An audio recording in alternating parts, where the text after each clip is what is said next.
আসসালামু আলাইকুম everyone, welcome to my another video. যত ধরনের যানবাহন আছে আমার মনে হয় সব কিছুতে উঠে একটু একটু টেস্ট করা দরকার খাবারের মতো, যে কেমন কোনটা কেমন। তাই তো আমি আর আমার বোন সেদিন গিয়ে রোজার 28 রোজার দিন গিয়েছিলাম। বাসার কিছু বাজার ছিল আর আমারও কিছু কাজ ছিল। তো আমরা দুই বোন মিলে, আমি বড় আর আমার ছোট, একদম সবার ছোট, মানে আমরা দুইজন মিলে যাচ্ছিলাম জয়দেবপুরে বাজারে। তো এই অটোতে করে গিয়েছিলাম নাওজোর পর্যন্ত, সেখান থেকে আবার অটোতে করে গিয়েছিলাম চৌরাস্তা পর্যন্ত। তো ভেঙে ভেঙে গিয়েছিলাম। তো চৌরাস্তা যাওয়ার পর আমরা অ্যাপেক্সের শোরুমে ঢুকি, সেখানে আব্বার জন্য জুতো দেখা হয়। তো আব্বার জুতো দেখা হয়ে যাওয়ার পর আমি আবার জুতো দেখতে থাকি, যে দেখি কোনোটা ভালো লাগে কিনা। তো এই জুতোগুলো দেখলাম একটু ডিফারেন্ট, নতুন মনে হচ্ছে। তো আমি একটু পায়ে দিয়ে দেখছিলাম যে কেমন, না দেখলাম যে না ভালোই, বাট এটার প্রাইসটা ছিল মেবি 1600 সামথিং আর কি।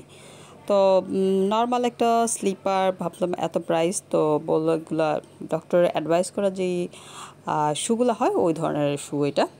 তো ভালোই লাগছিল আমার কাছে, দুইটাই ভালো লাগছিল। তারপর বোনও দেখলো, ওরও পছন্দ হয়েছে। বাট আবার এইটা চৌরাস্তা থেকে কিনে জয়দেবপুর পর্যন্ত টেনে নিয়ে যাব, আবার নিয়ে আসবো, বললাম থাক, পরে না হয় আমরা এসে নিব। তো আব্বার জুতোটা নিয়ে শুধু বের হয়ে যাই। তারপর আর কি এই পাশ থেকে চৌরাস্তার টাঙ্গাইল রোড থেকে আবার আমাদের জয়দেবপুর রোড পর্যন্ত যেতে হবে। এইখানের চার রাস্তার মোড়টা এত মানে হিবিজিবি লাগে আমার কাছে। আর যেহেতু আমরা হঠাৎ করে বের হই এইভাবে লোকাল মানে যাওয়ার জন্য, তো তখন আরও বেশি ঝামেলা মনে হয়, ভয় লাগে কেন জানি। তো আমরা যেরকম চৌরাস্তাটা দেখে এসেছি আগে, এখন আর সেরকম নাই। আগে যে স্ট্যাচুটা ছিল দেখা যেত সবসময়, বাট এখন আর তেমন দেখাই যায় না। এই ওপরের ফ্লাইওভারের আড়ালে পড়ে যাচ্ছে আসলে আমাদের ঐতিহ্যবাহী সেই স্ট্যাচুটা। তো যাই হোক, আমরা রিক্সা করে পরে এই রোডটা পার হই। আর প্রচণ্ড জ্যামও ছিল, যেহেতু ঈদের মাত্র 2 দিন বাকি ছিল, সবাই ছুটিতে যে যার মতো যাচ্ছিল, আর অনেক গাড়ি ঘোড়া ছিল। তো আমরা এভাবেই পার হই। পার হয়ে যাওয়ার পর আবার ওই পাশ থেকে সিএনজি করে তারপর জয়দেবপুর বাজারে যাই। তো মোটামুটি আমাদের দুপুর হয়ে গিয়েছিল, দুপুরের পরে গিয়েছিলাম। তো তারপর আর কি যাওয়ার পর সেখানেও দেখি মোটামুটি অনেক ভিড় ছিল। আর সিএনজিতে আমরা এভাবেই গিয়েছিলাম, মানে যেভাবে লোকাল যায় ওভাবেই যাচ্ছিলাম।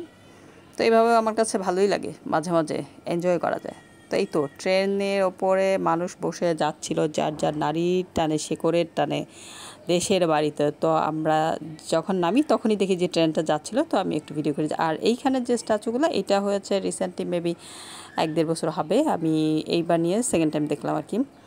তো তারপর আমরা যাই এই বড় মুদির দোকানটায়। এইখানে মানে গাজীপুরের জয়দেবপুরের এই দোকানটা কেউ চেনে না এমন লোক মনে খুঁজে পাওয়া যাবে না। আর এখানে নাই মানে বলতে কোনো কিছু নাই, রান্না থেকে শুরু করে যত বিয়ে বাড়ির রান্নার যত আইটেম বলে, যা বলে সব A to Z, এবং একদম পাইকারি দামে। তো এখান থেকে আমাদের কিছু জিনিস ছিল, সেগুলা নিই। আমিও কিছু কিনি, আমারও কিছু কিছু প্রয়োজনীয় জিনিস থাকে যা আমি এখান থেকে নিয়ে যাই। সেই গাজীপুর থেকে ট্রেনে তারপর চট্টগ্রাম নিয়ে আসি। তো যাই হোক, এখানে কেনাকাটা শেষে আমরা যাই আরেকটা শপে। তো শপে যাওয়ার আগে এই আম ভর্তার লোকটাকে দেখে আমার বোন বলছে যে কতটুকু নিয়ে নিই, আমরা ইফতারের পরে খাবো। তো ও নিয়ে নেয়। আর এই ছেলেটার কাছ থেকে আমরা এর আগেও সবসময় মানে যাই বিক্রি করুক না কেন নেই, এক এক মানে যখন যেটার মৌসুম আসে তখন ও মানে ওইটাই বিক্রি করে, ওরকম আর কি। তো এই ঈদের আগে যেহেতু মার্কেটগুলোতে, দোকানগুলোতে প্রচণ্ড ভিড় ছিল, আর ছোট ছোট দোকানগুলোতে বেশি ভিড় ছিল। তো আমরা ওইখানেও যে আমাদের কাজ ছেড়ে তারপরে যাই বড় একটা দোকানে, মানে মানিক বস্ত্রালয়ে। সেটাও যারা গাজীপুরে তারা সবাই চেনে হয়তো, বা অন্য যারা দেখবে তারা হয়তো চিনবে না। তো এদিক দিয়ে সেদিক দিয়ে মোটামুটি অনেক মানুষজন ছিল, মানে গাড়ির চেয়েতে মানুষই বেশি ছিল। আর যেহেতু ঈদের আগে অবশ্যই থাকবেই। তো এখান থেকে গিয়ে আমাদের কিছু কেনা ছিল, সেটাও কেনা শেষ করি। তারপর এইখানে আবার চাদরগুলো দেখছিলাম। আমরা মেয়েরা তো মানে মার্কেটের দোকানে ঢোকার সময় এদিক ওদিক তাকাই, এটা তো স্বাভাবিক ব্যাপার। তো দেখছিলাম। আর তারপরে এখান থেকে আমরা সুতি শাড়ি নিই আমার নানুর জন্য, সেটা আমার মানে আমি আর আমার বোন পছন্দ করে তারপর এই দুইটা থেকে একটা নিয়েছিলাম। কিন্তু শাড়িটা ঈদের আগে দেওয়া হয়নি, দিতে ঈদের পরেই দিতে হয়েছে। তো তো এই আর কি, এইখান থেকেও আরও কিছু কেনার ছিল, লুঙ্গি ছিল, গামছা ছিল, মোটামুটি ওগুলা কেনার পর আমরা এখান থেকে বের হয়ে যাই। তো তারপর ইফতারের টাইম হয়ে যায়, তো ভাবলাম যে একটা রেস্টুরেন্টে বসে, খাবারের দোকানে বসে আমরা ইফতারটা করব। বাট ঢুকে গিয়ে দেখি যে ঢুকার মতো কোনো অবস্থাই নেই, আর কোনো সিটই খালি নেই, একদম সব হাউসফুল। তো কী আর করব, তো আমার বোন বলল ঠিক আছে আমরা বিরিয়ানিটা কিনে নিই। তারপর কিনে আমরা অন্য একটা দোকানে, মানে আমাদের পরিচিত একটা দর্জি দোকান আছে, সেখানে বসে খাবো। তো এখান থেকে আমরা গামছা নিই, পরের বার আবার আমরা ঢুকি এই দোকানটাতে, তখন আমি আবার গামছা নিই আর কি। তারপরে যাই হোক, আমরা ইফতার করে তারপর যাই এই দোকানে, নারিকেলের দোকানে। দেখিয়েছেন, নারিকেলের দোকান বলে কথা, একদম ওপরে নিচে সব দিকেই নারিকেল আর নারিকেল। তো আমরাও নারিকেল নিই, এই দোকান থেকে সবসময় নেওয়া হয়। তো উনি ভালো দেখে বেছে তারপরে 4টা না 5টা নারকেল মেবি নেওয়া হয়েছিল। আর এদিকে ছিল পান সুপারি দোকান, যারা পান খায় তাদের জন্য সেই একটা বাজার এখানে, মানে যত ধরনের পান সুপারি জর্দা যাই বলেন না কেন সবই আছে এদিকে।